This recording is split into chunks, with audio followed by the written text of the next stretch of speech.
ناظرین کرام، حضرت ابراہیم علیہ السلام کے واقعات و معجزات تو آپ نے سنے ہی ہوں گے، لیکن آج قرآن پاک کی نظر سے بھی ہم حضرت ابراہیم علیہ السلام کے واقعات پر روشنی ڈالتے ہیں، جن کو سن کر نہ صرف انسانی عقل حیران ہو جاتی ہے بلکہ ذہن میں طرح طرح کے سوالات بھی پیدا ہوتے ہیں، اور ان واقعات کو جتنی بار بھی سنا جائے کم ہے۔ جہاں سوچنے والی بات یہ ہے کہ حضرت ابراہیم علیہ السلام کی پیدائش سے قبل نمرود نے ایسا خواب کیوں دیکھا، وہاں اس بات پر بھی عقل حیران ہوتی ہے کہ ہزاروں بچوں کے قتل کر دینے کے باوجود بھی حضرت ابراہیم علیہ السلام کیسے زندہ بچ گئے۔ آئیے قرآن کریم کے ذریعے ان تمام واقعات اور معجزات پر روشنی ڈالتے ہیں۔ اعوذ باللہ من الشیطان الرجیم، بسم اللہ الرحمن الرحیم۔ ناظرین کرام، اسلامک ورلڈ چینل میں آپ سب کو خوش آمدید کہتے ہیں۔ آج ہم حضرت ابراہیم علیہ السلام کا اعلان توحید کے مضمون کے ساتھ آپ کی خدمت میں حاضر ہوئے ہیں۔ امید ہے کہ آپ لوگ ہمارے اس مضمون کو بہت خوبصورتی کے ساتھ اور سکون کے ساتھ سنیں گے۔ مفسرین کا بیان ہے کہ نمرود بن کنعان بڑا جابر بادشاہ تھا۔ سب سے پہلے اسی نے تاج شاہی اپنے سر پر رکھا۔ اس سے پہلے کسی بادشاہ نے تاج نہیں پہنا تھا۔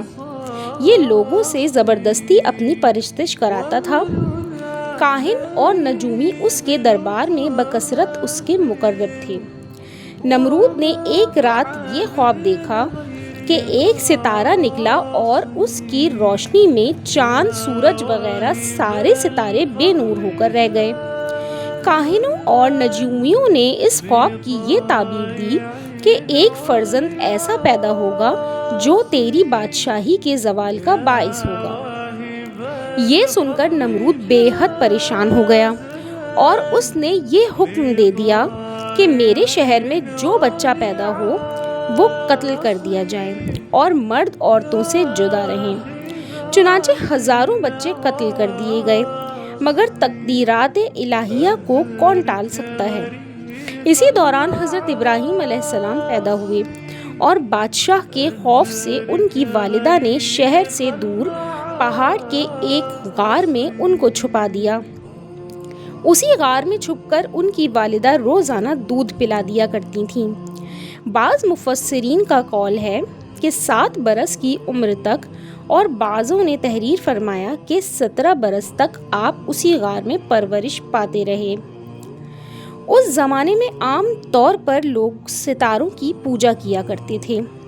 ایک رات آپ نے زہرہ یا مشتری ستارے کو دیکھا تو قوم کو توحید کی دعوت دینے کے لیے آپ نے نہایت ہی نفیس اور دلنشین انداز میں لوگوں کے سامنے اس طرح تقریر فرمائی کہ اے لوگوں، کیا یہ ستارہ میرا رب ہے؟ پھر جب وہ ستارہ ڈوب گیا تو آپ نے فرمایا کہ ڈوب جانے والوں سے میں محبت نہیں رکھتا۔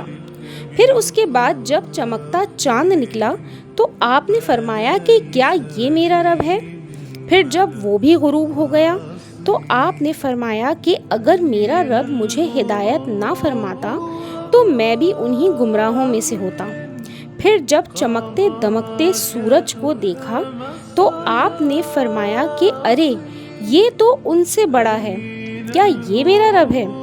پھر جب یہ بھی غروب ہو گیا تو آپ نے فرمایا کہ اے میری قوم، میں ان تمام چیزوں سے بیزار ہوں جن کو تم لوگ خدا کا شریک ٹھہراتے ہو، اور میں نے اپنی ہستی کو اس ذات کی طرف متوجہ کر لیا ہے جس نے آسمانوں اور زمینوں کو پیدا فرمایا ہے۔ بس میں صرف اسی ایک ذات کا عابد اور پجاری بن گیا ہوں، اور میں شرک کرنے والوں میں سے نہیں ہوں۔ پھر ان کی قوم ان سے جھگڑا کرنے لگی تو آپ نے فرمایا کہ تم لوگ مجھ سے خدا کے بارے میں جھگڑتے ہو۔ اس خدا نے تو مجھے ہدایت دے دی ہے اور میں تمہارے جھوٹے معبودوں سے بالکل نہیں ڈرتا۔ سن لو، بغیر میرے رب کے حکم کے تم لوگ اور تمہارے دیوتا میرا کچھ بھی نہیں بگاڑ سکتے۔ میرا رب ہر چیز کو جانتا ہے۔ کیا تم لوگ میری نصیحت کو نہیں مانو گے؟ اس وقت کو مختصر مگر بہت جامع الفاظ میں قرآن مجید نے سورہ انعام کے رکوع نمبر 9 میں اس طرح بیان فرمایا ہے۔ ترجمہ: پھر جب ان یعنی ابراہیم پر رات کا اندھیرا ہوا، ایک تارا دیکھا، فرمایا کہ تم لوگ اس کو میرا رب ٹھہراتے ہو۔ پھر جب وہ ڈوب گیا تو آپ نے فرمایا کہ مجھے خوش نہیں آتے ڈوبنے والے۔ پھر جب چاند چمکتا دیکھا تو فرمایا تم لوگ اس کو میرا رب ٹھہراتے ہو۔ پھر جب وہ غروب ہو گیا تو آپ نے کہا کہ اگر میرا رب مجھے ہدایت نہ دیتا تو میں بھی گمراہوں میں ہوتا۔ پھر جب جگمگاتا سورج دیکھا تو فرمایا کہ اس کو تم میرا رب کہتے ہو، یہ تو ان سب سے بڑا ہے۔ پھر جب وہ ڈوب گیا تو آپ نے کہا کہ اے میری قوم، میں ان سب چیزوں سے بیزار ہوں جن کو تم خدا کا شریک ٹھہراتے ہو۔ میں نے اپنا منہ اس کی طرف کیا جس نے آسمان اور زمین کو پیدا کیا، میں اسی ایک کا ہوں اور میں مشرکین میں سے نہیں ہوں۔ آئیے ناظرین کرام، اس قرآن پاک کے واقعے سے ہمیں کیا درس ہدایت ملتا ہے اس کو بھی جاننے کی اور سمجھنے کی کوشش کرتے ہیں۔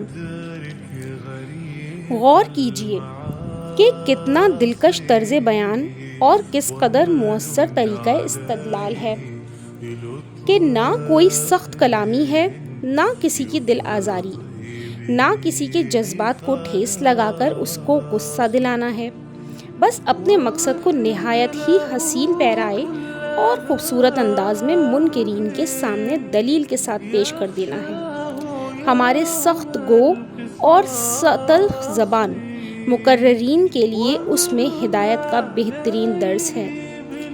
مولا تعالیٰ توفیق عطا فرمائے، آمین ثم آمین۔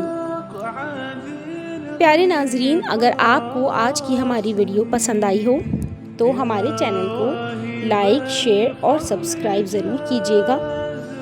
آج کی ویڈیو کا اختتام اس دعا کے ساتھ کرتے ہیں کہ اللہ پاک ہم سب کو قرآن پاک کو پڑھنے کی اور اس پر عمل کرنے کی اور اس کو سمجھنے کی اور اس کو ٹھیک ٹھیک دوسروں تک پہنچانے کی توفیق عطا فرمائے۔